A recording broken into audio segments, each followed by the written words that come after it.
блогеро шумо як ҳаромхӯре, блогеро шумо як русиёе, блогеро шумо барои лайку просмотр шуда рӯтона сиё мекунед, рӯи экран мебуроед, лақ-лақ карда мешинед. фалону фалонтон кунед. Комментариҳо ҳама рӯза қариб дар комментариҳои видеомон менависонам. На танҳо манда, ман боварӣ дорам тамоми блогерое ки имрӯз дар дохили шабакаҳои иҷтимоӣ кор мекунанд, дар комментарияшон чунин суханҳоро менависанд.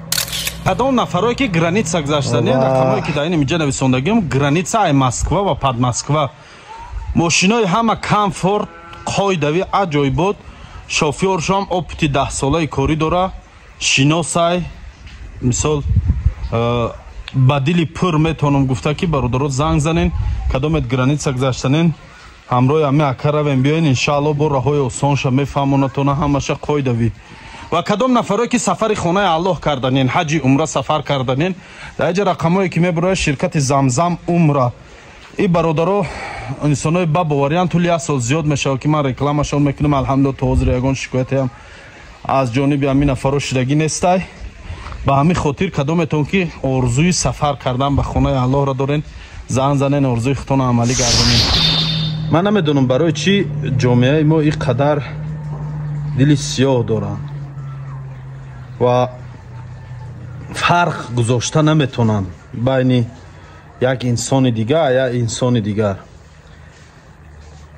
блогерам ҳар як инсоне ки имрӯз телефон дорад, дар телефонаш ҳами ютубу инстаграм дорад ва блогерай ба рости худаш, ҳамара дар сурати як одам баҳо додан ин ахмақиай. як блогер як кори ношоиста мекуна, як видеои бемаъне мекуна, дар сурати ҳамун одам тамоми блогероро гунаҳгор донистану тамоми блогероро дашном кардану тамоми блогероро дар ҳамун гуноҳи ҳамун одам қуш кардан, ин нишонаи ахмақии ҳамун инсонай, нишонаи бесаводии ҳамун инсонай.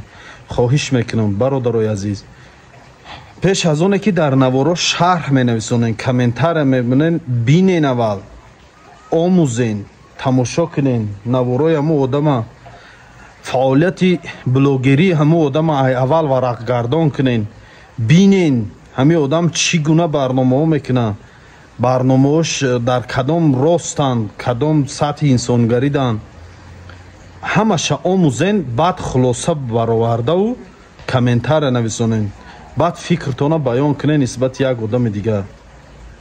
охи ман наметавонам ҳамаи як маълим беодобӣ куна, ҳамаи маълиморо беодоб гуфта наметавонам, ё дашном карда наметавонам, ё як духтур як хатогие мекунад дар ҳамун соҳаи худаш.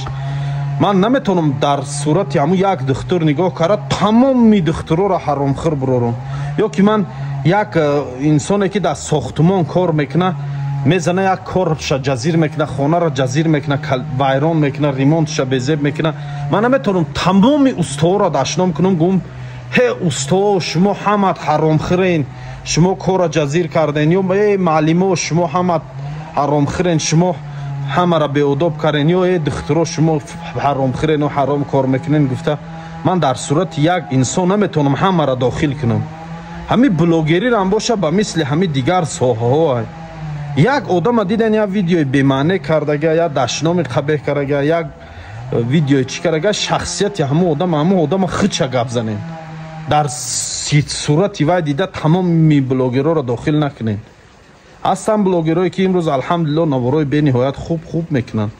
ҳар як инсоне ки имрӯз телефон дораву шабакаи ютубу инстаграм дора, вай блогерай ба рости худша.